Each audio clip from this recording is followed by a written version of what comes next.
First up, the Interim Management Committee of the Tema Oil Refinery says it has interdicted some staff for their involvement in the alleged theft of 10.4 million cedis worth of cables, describing it as unacceptable product losses.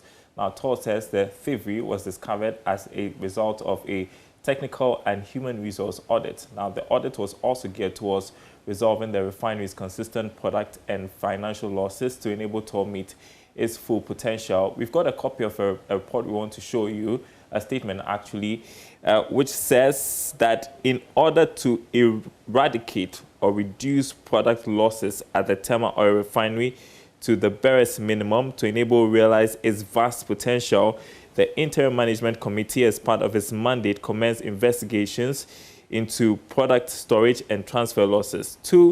Below are some of the incidents of product storage and transfer losses that have so far been discovered in the process.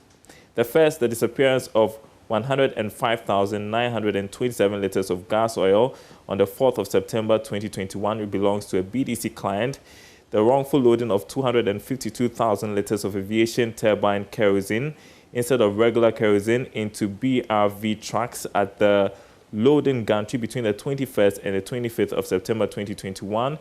The disappearance of 18 drums of electrical cables worth 10.4 million cedis from the technical storehouse of Tor discovered in April 2021. The disappearance of LPG belonging to a client between 2012 and 2015, as a result of which Tor became indebted to the client to the tune of $4.8 million as confirmed by an Ernst & Young audit. Also, loss of naphtha to a BDC client. Consequently, a number of staff members who hold various positions of responsibility with respect to the transfer of products have been queried and interdicted pending the outcome of investigations. Whilst the investigations are ongoing, we urge all staff to remain calm and be rest assured that the investigations are being conducted in accordance with due process of law. Anyone cleared in the process will be recalled from interdiction, whilst any form of liability will be dealt with in accordance with the law. That's from the Interim Management Committee. We are told that this was supposed to be an internal memo that leaked. Joining us to make sense of this, energy consultant Dr. Ace Suleiman and Fritz Moses, research analyst with the IES. Thanks so much for your time, guys. I want to start with you, Dr. Suleiman. I receive your thoughts on this latest development at all. Thank you very much, Darrell. I hope you can hear me, please. Loud and clear. Thank you.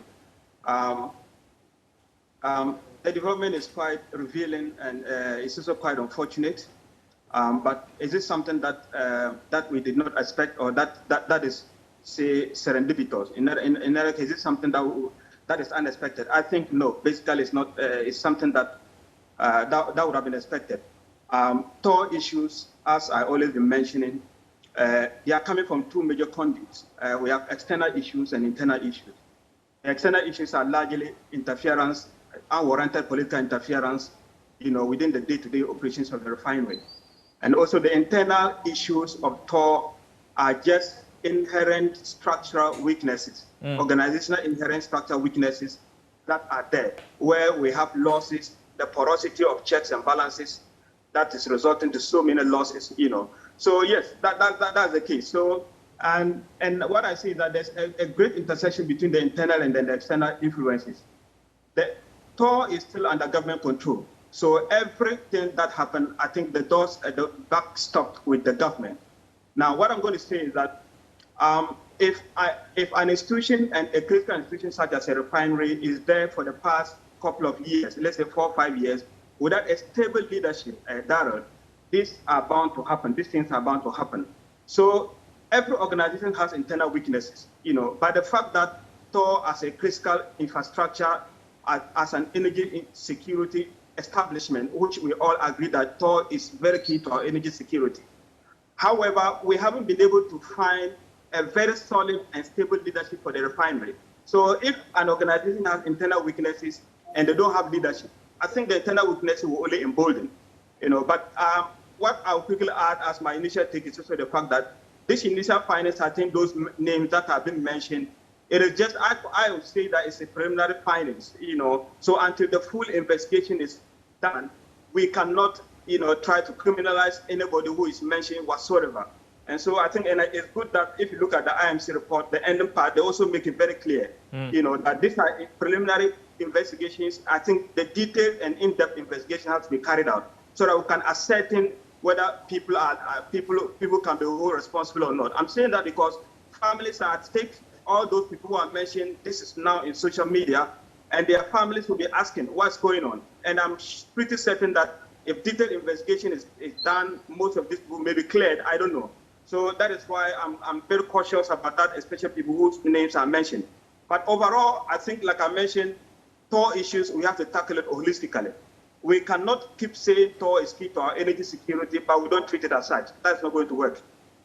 Okay, and you mentioned that these are preliminary findings. We don't know what else would be uncovered as investigations go on. But Fritz, I'm just wondering, how do product transfer or losses like these due to the bottom line of TOR?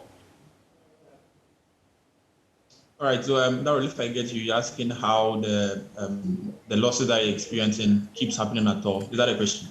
How does it affect the operations of TOR and its viability, that is? All right, sure. Thank you very much. And let me get my I agree with Dr. Suleiman that the current findings that has been exposed or revealed by the IMC is not something that's surprising. I mean, we've seen how TOR's operations have been over the past years.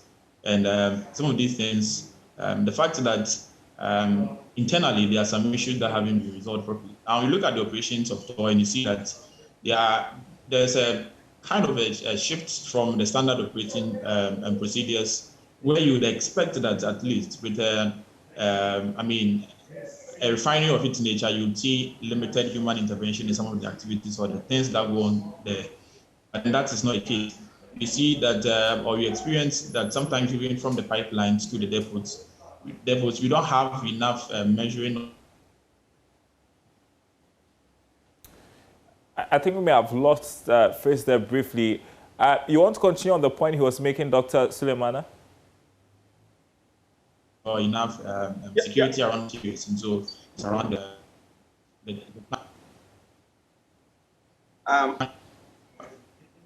all right. So Daryl, I was saying that there are some issues with the tanking system or the tank farms where you have some poor lighting system in those areas affecting the ability of security around that area to be even beefed up. And so you would see that going forward, some of these issues are what the human interaction around the operations of TOR would be taken advantage of. Now, you're obviously also realizing that there's some familiarity that's being built up around the tank farms. And so people around there are able to undertake these theft activities, drawing from the leakages and the spillages that we have in the tank farms or in the tanks that store keeps its product. Okay, and so Dr. Suleiman, you talk about the issue of leadership, which has been something that TOR has been struggling with over the years. Now, this is coming out. You still think that it's a matter of poor leadership, poor oversight? Yes, Darren, I think so. Not poor leadership, lack of leadership.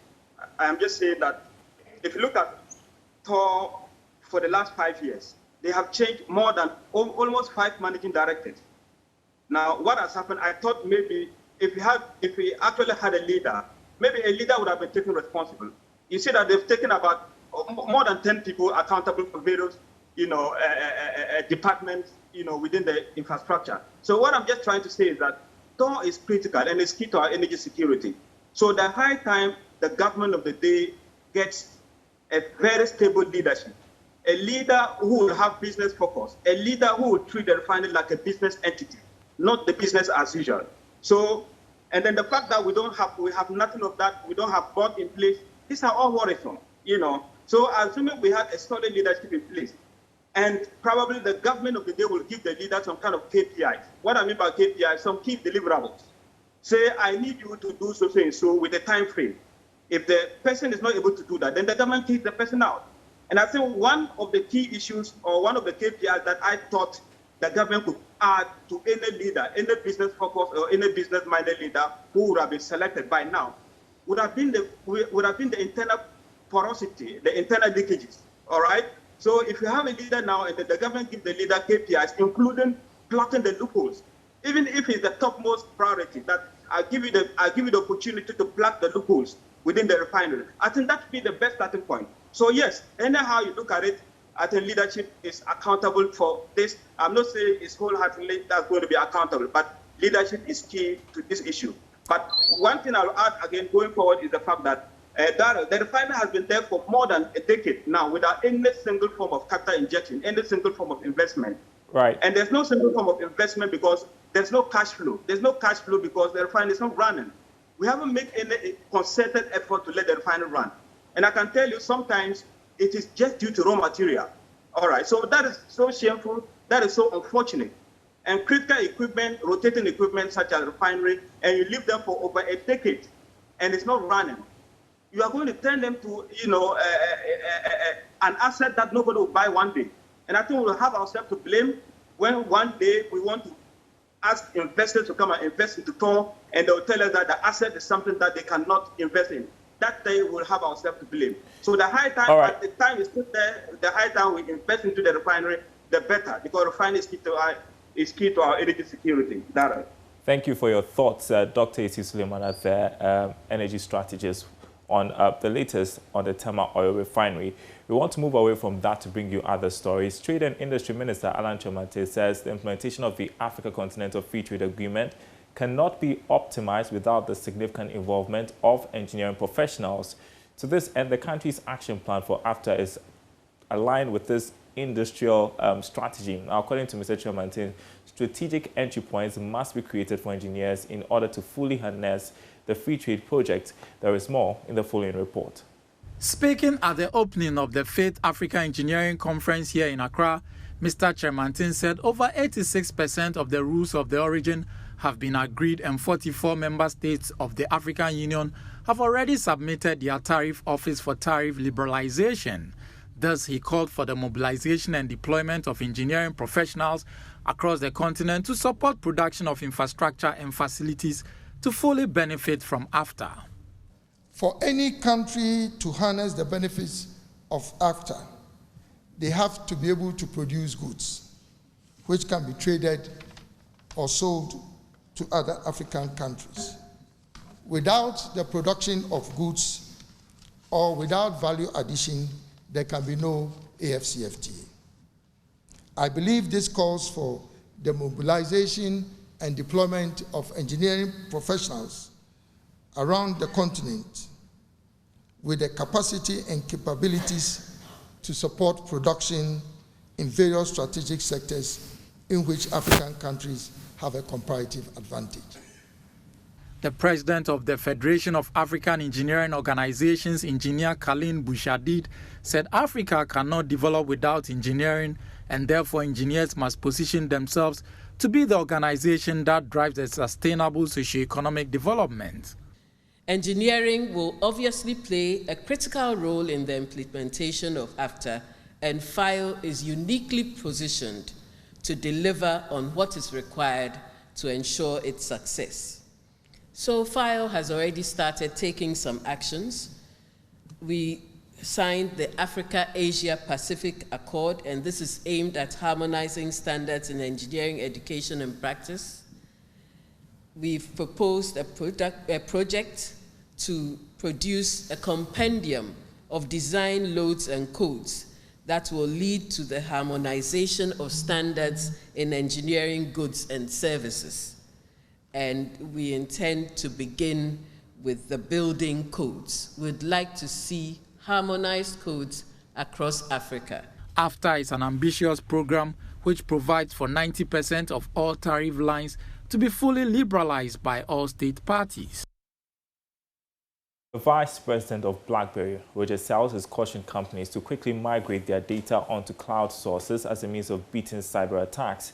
He predicts many companies will be at their most vulnerable state as their staff work remotely. He was speaking exclusively to Odelia Ntiamwa ahead of a webinar on cybersecurity put together by the Canada-Ghana Business Chamber with partnership from Joy Business on Thursday. A lot of companies, especially global companies, are looking at gradually migrating their workforce online and probably even staying away from within the workspace.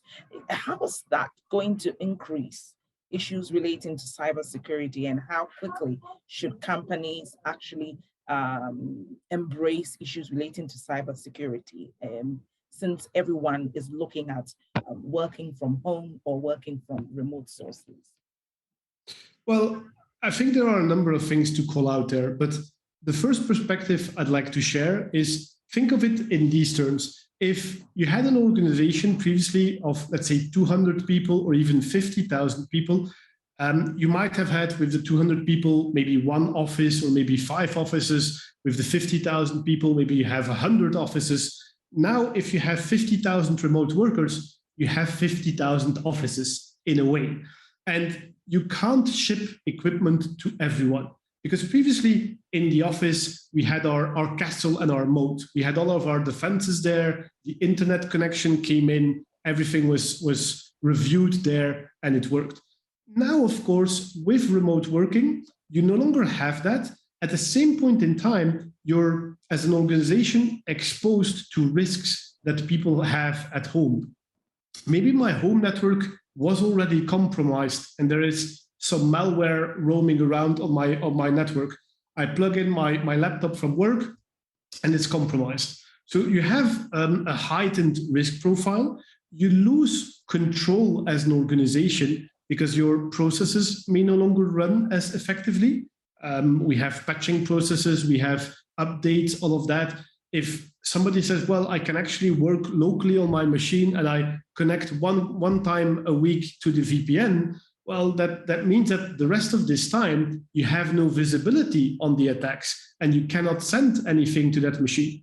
And then the last thing I think, and this will maybe be more crucial also in Africa, I see it here in the Middle East where I am, is that connectivity at home can be a bit of a hit and miss. If you are living in a rural location, also, I mean, you typically don't want to be sending a lot of data back and forth to the central location or having a lot of people using that central bandwidth. So we have to find new ways to keep the environment working, keep it resilient, and do it in a cost-effective manner. So I think organizations can adopt cloud and other initiatives to achieve this.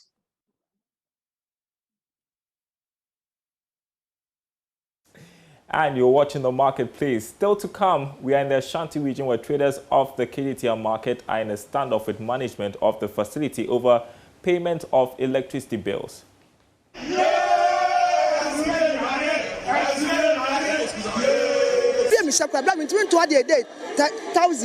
I can't even sell up to 1,000 cedis a day because business is not going well for us.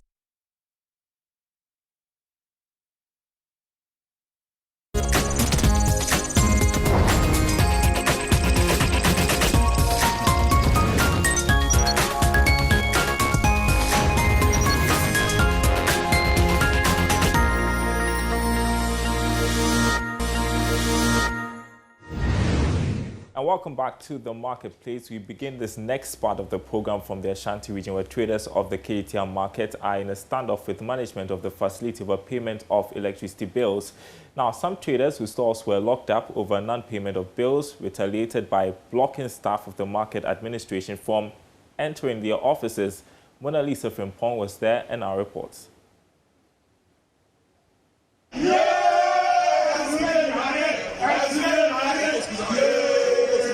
So traders at the Kdtr Market this morning are expressing their displeasure over what they say is the unfair treatment being meted out by management of the city market. Management of the new Kdtr Market locked up shops of traders owing electricity bills Tuesday dawn.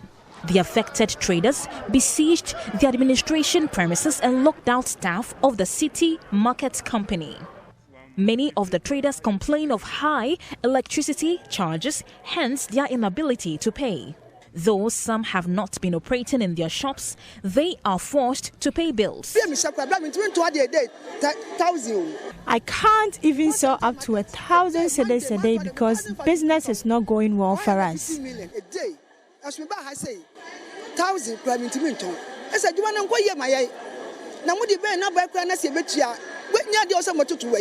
The new Kdtr Market operates a centralized electricity meter. After several appeals to the Electricity Company of Ghana, the City Market management is yet to succeed in providing separate meters for each stall.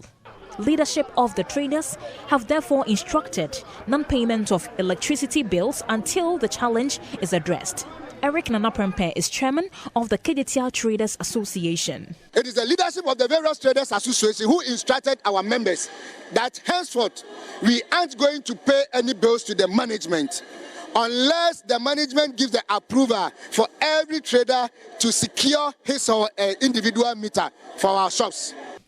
The market's management, however, locked up shops owing the bills. The traders in protest locked up the administration block of the Kdtr Market. Managing Director of the market, Edmond Kofi Dufour Ade, and some workers were driven away from their offices by the traders. Leaders of the Traders Union have threatened not to open up till their shops are opened by the market authorities. They claim the authorities have no power to lock their shops. The management has no audacity, the management have no authority to close any shop. ECG have not disconnected our light. So why is it that the management is locking the shops? Meanwhile, we don't owe the management. We owe ECG. So if ECG feels that the traders in Kdtr here are not paying their light bills, they should disconnect the power to Kdtr. Some traders are worried the situation will affect their trade.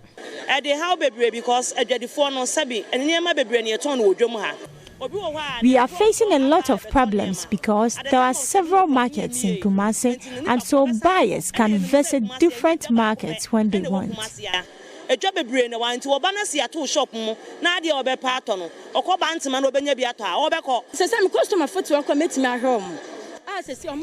My customers are seated there waiting for the shop to be opened. I sell food which might get spoiled.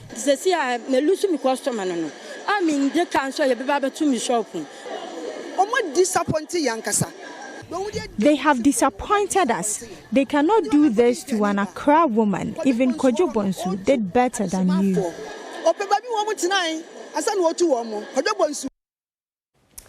Drama at the Kdtr Market. There seems to be some drama from that market at any point in time. Well, that's the marketplace on JoyNews. Let's show you what's happening on our website, myjoyonline.com, in terms of the stories trending at this moment. Products getting lost at Tor, the tip of the iceberg. That is according to Senor Hosi. We brought you that story today. Also, you'll be jailed for 5 years for issuing dead checks. That's according to the Bank of Ghana. You can read more on those stories and others on our website, myjoyonline.com/business. And that's the marketplace this afternoon. My name is Daryl Kwao. Do stay tuned. Lots of good programming coming up next.